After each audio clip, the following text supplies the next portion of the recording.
Alors, bonjour à tous, heureux de vous retrouver, chers amis, sur YouTube en ce mardi 31 janvier. C'est la fin du mois de janvier 2023, 10 heures pile. Heure du Québec, j'espère que vous allez bien, malgré tout. Quelque chose de super étrange, je vous parle souvent d'alimentation parce que c'est important. Bien se nourrir, c'est pas tout le monde qui a la chance de bien se nourrir, c'est pas tout le monde qui a la chance de savoir comment on peut bien se nourrir, c'est pas tout le monde qui a la chance de réaliser et de changer ses habitudes parce que tu as besoin de volonté, tu as besoin d'encouragement, tu as besoin d'un peu d'enseignement aussi. Et souvent, ça vient de tes habitudes familiales qui peuvent remonter à ta toute jeune enfance. Tu as des mauvaises habitudes à cause des mauvaises habitudes de tes parents, puis avant que tu te déprogrammes de ça, des fois, c'est pas tout le monde qui a la chance aussi de réaliser que c'est important de se déprogrammer de ça. Peu importe. On est dans un monde où, en ce moment, l'économie va très, très mal. Ça coûte très cher, le coût de la vie coûte cher. On n'est pas habitué à ça en Occident. On avait quand même des produits qui étaient toujours assez abordables, comparativement à d'autres pays où il y a eu des inflations depuis des années, on l'a vu, hein, des inflations incroyables sur les produits de base alimentaires, que ce soit la farine, le riz, l'huile, le beurre, hein, beaucoup de pays déjà qui sont confrontés à beaucoup de pauvreté financière, se sont retrouvés avec des inflations de 1000, 2000, 3000, 10 000, même 1 million de pourcents. Et ça a été dramatique, puis c'est dramatique pour l'ensemble de ces populations-là. Nous, on n'était pas habitués à ça. Récemment, à cause de plusieurs explications qu'on pourrait étaler ici, que vous connaissez, ça ne sert absolument à rien de revenir là-dessus, on a connu une inflation incroyable, à laquelle on n'était pas habitué. On reste encore capable de se nourrir à à des prix abordables comparativement à beaucoup d'autres populations mondiales. On est encore chanceux, mais on voit qu'il y a une tendance qui s'en va vers une augmentation énorme du budget que tu vas consacrer à ton alimentation. Quand tu regardes l'huile à frire, par exemple, qui est des produits qui sont de base dans l'alimentation mondiale, l'huile, ben ici, en tout cas au Québec, je ne sais pas comment ça se passe en Europe, l'huile à frire, l'huile végétale, a connu une augmentation dans les derniers mois, disons dernière année et demie, même 2 ans, depuis la fameuse pandémie, ou peu importe, d'au moins 100%. Donc le prix, disons, d'un contenant de 3 litres était de 5 $, disons en moyenne. Maintenant, il est à 12, 13 $. Donc on parle de plus de 100%. Et ça, sans compter d'autres produits. La viande devenue très chère, et ainsi de suite. Mais on est encore capable de se le payer, mais ça vient prendre une plus grosse partie de ton budget.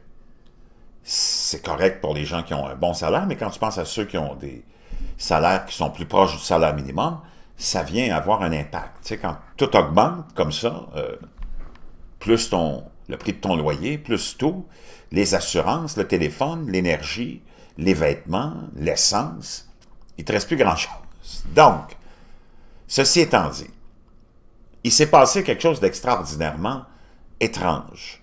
Je ne sais pas si c'est généralisé, mais aux États-Unis, en tout cas, j'imagine que ça doit être peut-être ailleurs aussi. Même au Canada, j'ai vu des fils de presse passer sur des événements très étranges. C'est le hasard, c'est des actes criminels, c'est le cosmos, je ne le sais pas.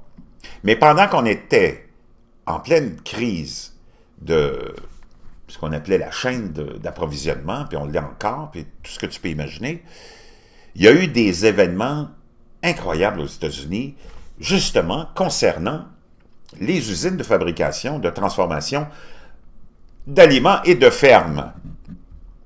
Des incendies, des événements où des avions, petits avions, s'écrasaient sur un immense plan, une immense usine de transformation d'aliments ou de production de pommes de terre. Et il y en a eu énormément. C'est très étrange. On va aller écouter Tucker Carlson qui nous parle de ça, mais avant tout ça, on se rappelle qu'il y a un conflit en Europe et que il y a eu des sanctions énormes qui ont été imposées contre, par exemple, la Russie, qui est un grand producteur aussi d'aliments de base, de la farine, des céréales, entre autres.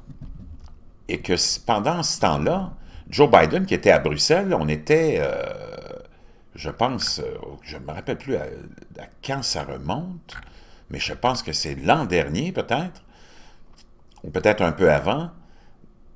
Il était dans une conférence de presse à Bruxelles, entre autres pour la fameuse organisation de sécurité de l'OTAN, et il se demandait, mais comme Joe Biden est complètement sénile, et on ne sait pas dans quel sens tu dois prendre ce qu'il dit, parce que il y a un certain âge, puis il y a des problèmes cognitifs, il y a des problèmes peut-être de début d'Alzheimer, c'est connu, il fait beaucoup d'erreurs, beaucoup de gaffes.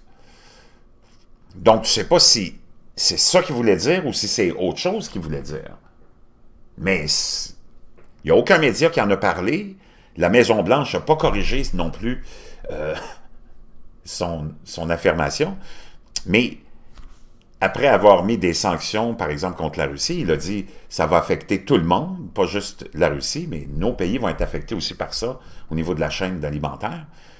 Biden s'est demandé de quelle façon on pourrait augmenter et diffuser plus rapidement les pénuries alimentaires. C'est comme une attaque contre nous autres, mais ça n'a pas de sens. J'imagine que c'est un lapsus d'un vieil homme sénile, mais il n'y a personne. D'ailleurs, apparemment Facebook, cette vidéo-là est devenue virale. Quand Facebook l'a vue, elle l'a flagué, pas annulé, mais flagué en disant que c'était de la désinformation.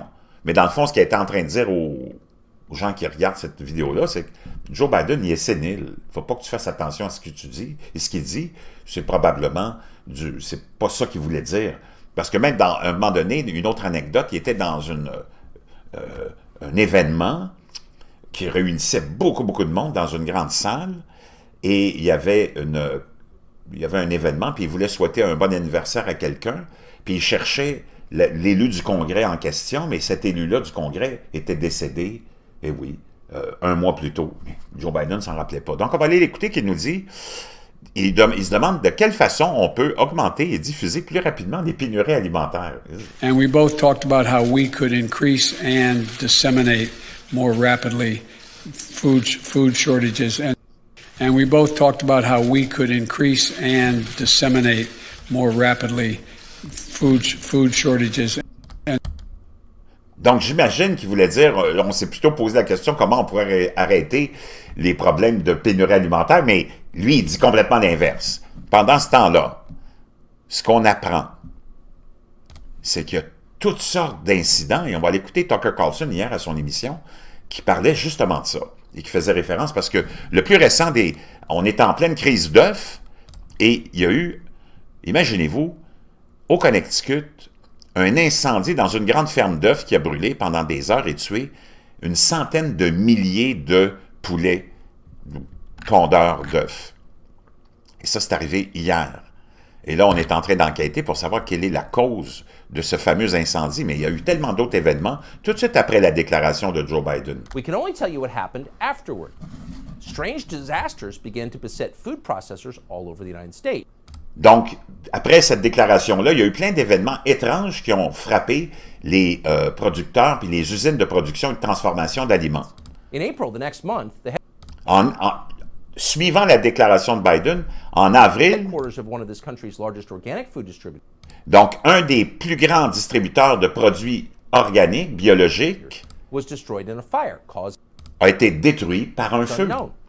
Un feu dont on ne connaît pas l'origine. The next month, in a single week, Le même mois, actually, two dans la même separate semaine, plane crashes 2 événements d'écrasement d'avions dans la même semaine took out two separate food processors. ont détruit 2 différents grands sites de production et de transformation d'aliments. One plane hit a General Mills plant. Il y en a un qui a frappé le General Mills Plant, c'est la grande ferme de céréales, entre autres, In Georgia, en the Géorgie, other plane hit a food plant in Idaho. et un autre a détruit une grande usine en Idaho. By the way, back in February, a boiler Mais retour en février, explosion obliterated a potato process. Et en Géorgie, il y a eu une autre explosion qui a détruit une grande usine de pommes de terre. Plant in Oregon, and so En on. Oregon, celle-là.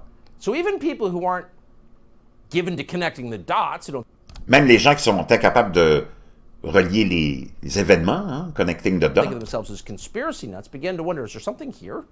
il y a vraiment quelque chose de très étrange qui se passe. Puis quand tu vas faire ta recherche sur Google, tous ces événements-là sont tous répertoriés. Donc, et au Canada, il y a eu beaucoup d'événements aussi comme ça, d'incendies, de destruction. Est-ce que ça arrive toujours? Est-ce que c'est normal? Puis là, on fait juste en parler parce qu'on est en plus dans une crise de... Je ne sais pas, mais on va dire une chose. Wow, ça sent vraiment, vraiment bizarre. Je vous laisse ça dans la boîte de description.